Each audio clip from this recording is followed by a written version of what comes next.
好，今天说一个音乐会，一场迄今为止最伟大的音乐会。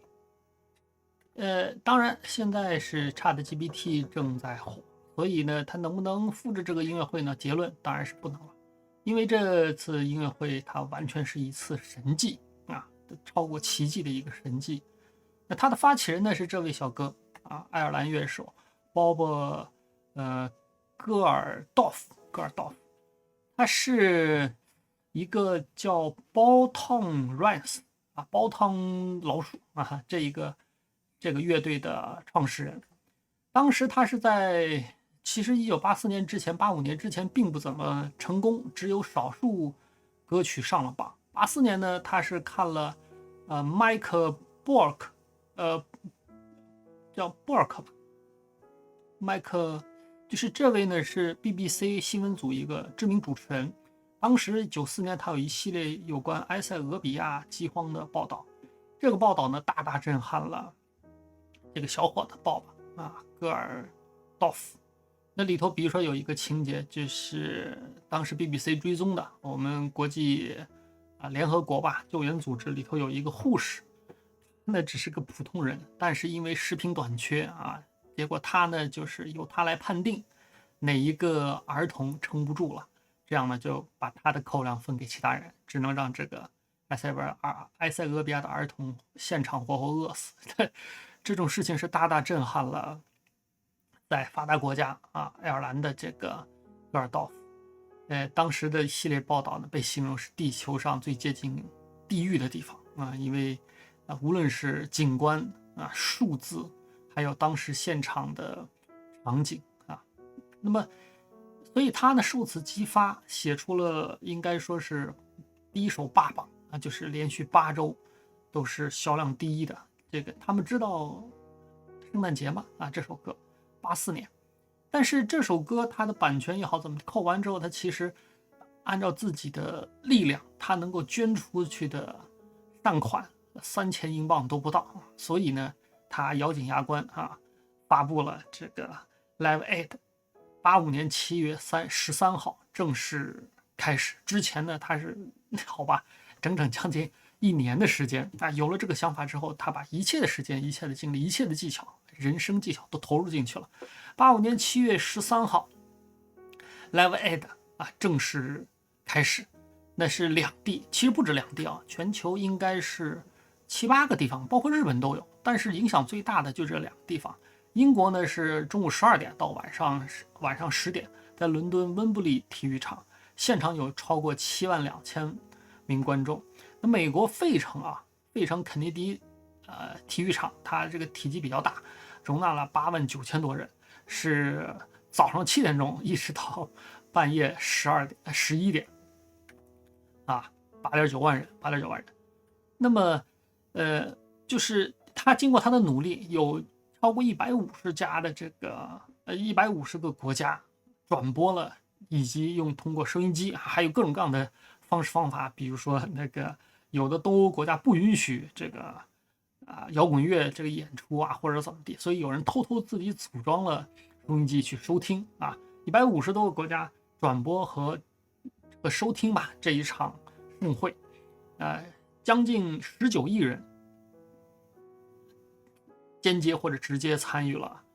体验了这场音乐会啊，这场演出19亿人不包括中国啊，这是温布利的现场。当然，它这个很震撼，虽然人不多，但是气氛非常好。包括最近有关皇后乐队的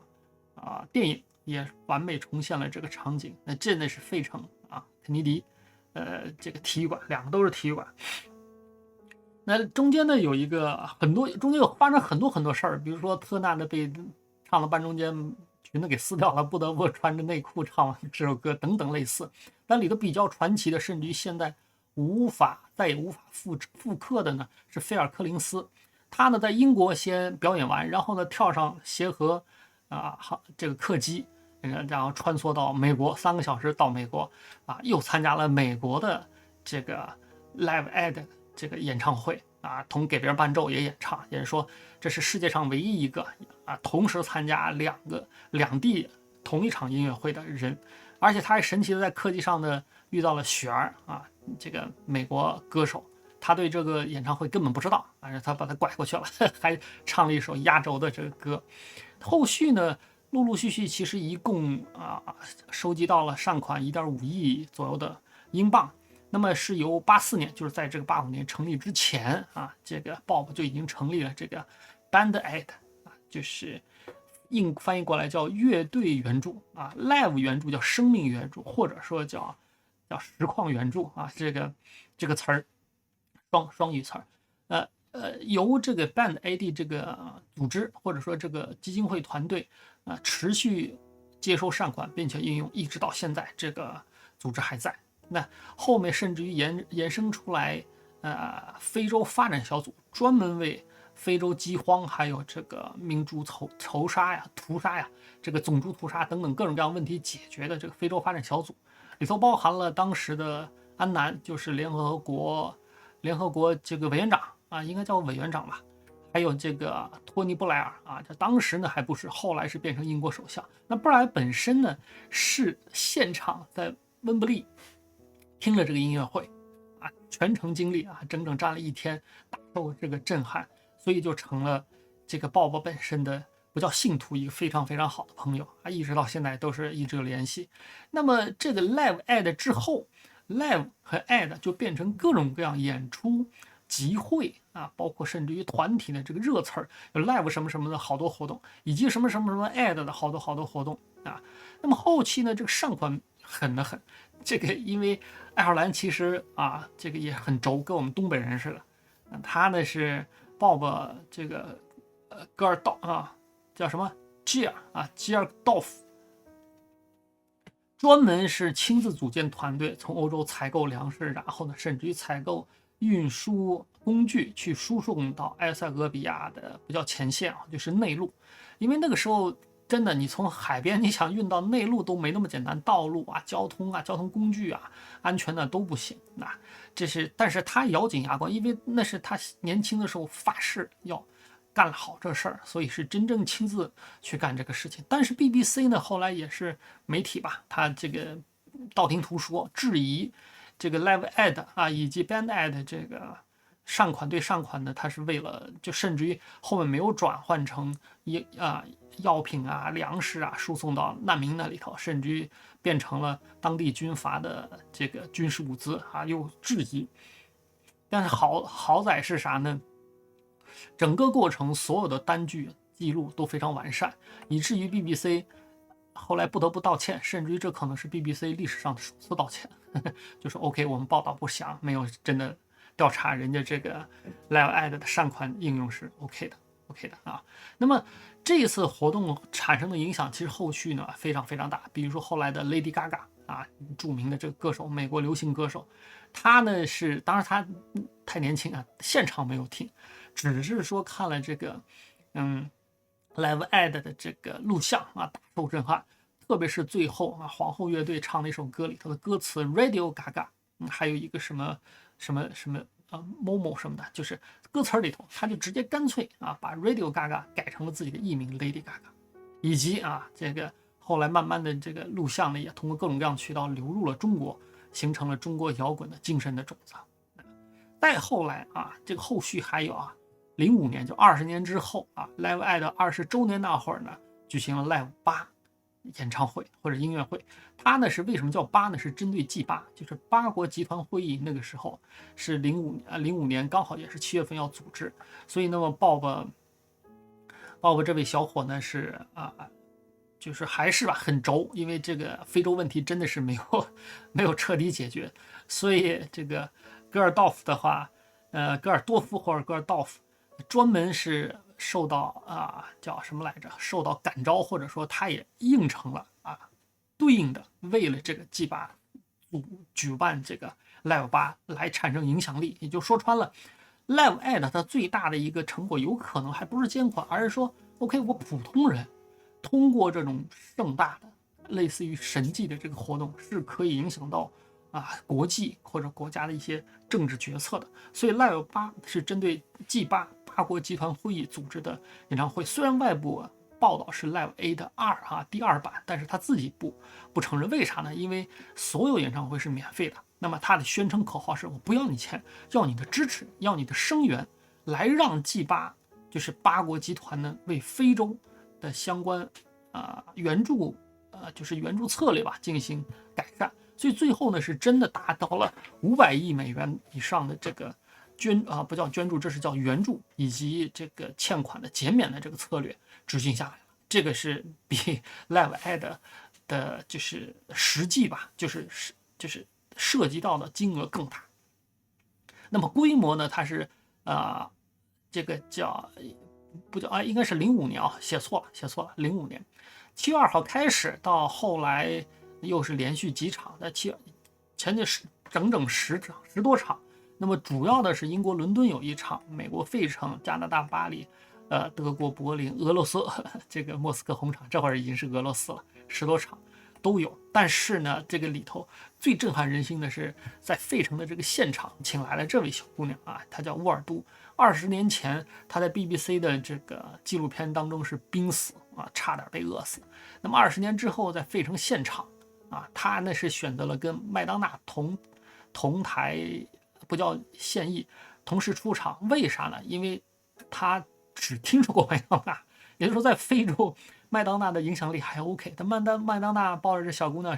也是感慨万千。20年前，20年过来，人家是健康长大了，这个万幸。他呢是好吧，各种各样的这个变迁，这不说。那么以及这个活动是这样的，就是包括现在在 YouTube 上有完整的。超过16个小时两地不只是两地，就 Live A 的 Live 8号，还包括以后的各种各样的 Live 或者各种各样的 A 的，它的这个剪辑视频高清的都有。但是对中国呢那是世界已经风华正茂可惜我们才刚刚睁眼。所以八字路口我知道这个特别大受感动。今天为什么要说这事儿？是因为八字路口它是博雅旗下的写作团队出的这本书，21年出的这本书很小，地球上最伟大的一场演出星星出版社出的。看了这本书，其实它的这个也是算是读库出品吧。它的这个开本大家可以看到，开本跟我的手掌相比，跟我的手掌相比，基本上一致。这个呢就属于是日本独创的原创的这个读库本。那现在在中国呢，星星出版社和这个读库他们联合出了一系列这种小书。每一部书呢，都是把一个事一个人或者说一个问题，都是说得很清楚但是这本书呢，它的出现也非常神奇这个八字路口这个团队他为什么应承写这本书他们认为谁写了这场演出就是谁的代表作。也就是说，这个影响了世界就是38年以来，一直持续不断在影响好几代人的精神世界。这个演出在中国基本上是只有专业人士才有接触，普通人从来没听说过一个是年代比较久远第二个是当时的流行文化，包括摇滚文化，对中国来说是隔代传进来之后已经变样了，也理解不了很难理解。那么但是这本书呢，确实能够让你感受到里头各种这个伟大之处。那09年，这是09年报的戈尔道夫，好吧。那么他当时呢还是音乐本来呢搞这个 Live Aid 之前，音乐还是主业，这个之后呢慈善变成他的主业了。这个是真没想到，他也是不叫咬紧牙关，后来发觉这人一辈子就把一件事干好就不简单了。那么仅因为 Live Aid 和 Live 8两次这一个算是不成功的音乐人，或者说叫什么来着 ？OK， 他不是一流，不是顶级，但是一流音乐人，他就因为这2场音乐会的主办，就获得了2次那个诺贝尔和平奖的提名这个已经就是很吓人的一个成果了。那么叫什么这个八字路口这个团队呢，还真的是访谈到了戈尔道夫本身这是22年到21年，就是疫情期间，大家谁也出不去，那么网上约谈了5个多小时。而且这一次访谈呢是戈尔道夫首次和中国不叫媒体吧，和中国产生了直接关联。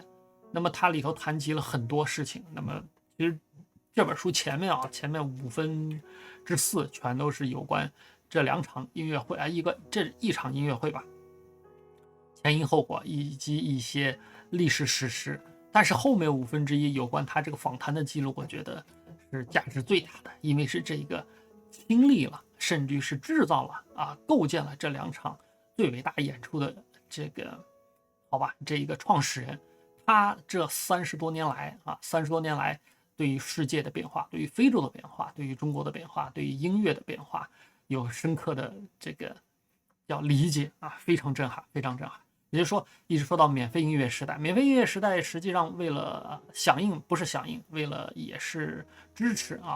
就是疫情吧Lady Gaga 呢，她的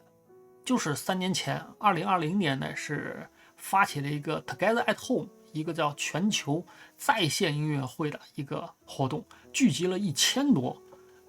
多位这个音乐人进行了1整天的这个直播，那么也筹集到了1.28亿美元。但是它的影响力跟当年的 Live Aid 和 Live 8完全不能比，或者说就连这场音乐会可能都没人听说过都没人听说过。为啥呢？免费音乐时代了。免费音乐时代是怎么回事呢？就是以这个 AIGC 为代表吧。之前就是 Web 1.0的叫 PGC， 也就是说是由专家生成内容，然后通过互联网传播给大家去阅读、去经历。那么到了 Web 2.0变成 UGC 由于网络的发展，包括浏览器还有其他技术的发展，让我们每一个用户，我们可以自己用户生成内容了。但是 Web 2.0没几年，还没有几年，就一下子现在进发到了 AIGC 了。就是说 AI 或者说大规模语言生成模型，它通过把互联网搜集起来，就是 Web 1.0开始到 Web 2.0到 Web 现在所谓的 Web 3.0时代，人类所有人在网络上公开出来的资料，当然还有谷歌吧的扫描这些纸质的这个信息也都变成电子化，就是所有电子化的信息通过大规模语言生成模型可以自动生成内容这个内容不只是文字音乐、视频都可以。那么既然现在那大家觉得音乐更好听了吗？或者说你听的音乐都是23年最新的吗？那至少我听的还都是70、80年代更久远的，甚至于50年代的音乐都有再往前的可能录音技术不行，虽然谱子有后来都被改写，但是听的都很难听了很难听了。那么 AIGC 既然能生成内容，而这个内容 content 的，那除了音乐、文字、视频还有这个甚至于雕塑吧，它只要是接上 3D 打印机，连 3D 的内容都可以输出，那么个性也能生成吗？就是数字人它可以用个性嘛？那这个性是真实的嘛？甚至于在这种我们被信息茧房，或者说在奶头乐这个整体策略下我们娱乐界大规模发展的时候，就每个人都可以随时随地看到无限多自己最喜欢、最吻合自己口味的这种娱乐信息的时候，我们还有个性吗？也就是说，其实我们的个性就是有点像啥呢？就是我们的身体我们身体是由我们吃下去的东西组成的。那我们的精神实际上是由我们就是吸收就是 OK 通过我们的信息组成的。那所有我们接收和输入到的信息，全是算法精确、精密推荐给我们的。那这就叫信息茧房。这种情况下，我们的个性还存在吗？我们就完全是被别人炮制出来的个性就甚至于，好吧，这个为什么要这样让你？就是为了让你在最舒服、愉快的情况之下接受别人有关商品的广告这是目的。所以我的倡议呢是慢慢来比较好。大家开始看书，和人开始聊天跟 AI 聊天 AI 实际上是过往人们的灵魂的一个综合，它没有一个具体的个性。它虽然可以像好吧跟以前高僧面壁的时候是一样，给你一个合理的一个可以毫无意义的一个 echo 反射，能够让你平静的自己跟自己对话下去，但是还是跟真人对话跟自己内心对话和书里头真实的灵魂对话，可以让我们自己慢慢的充盈起来。以上，那么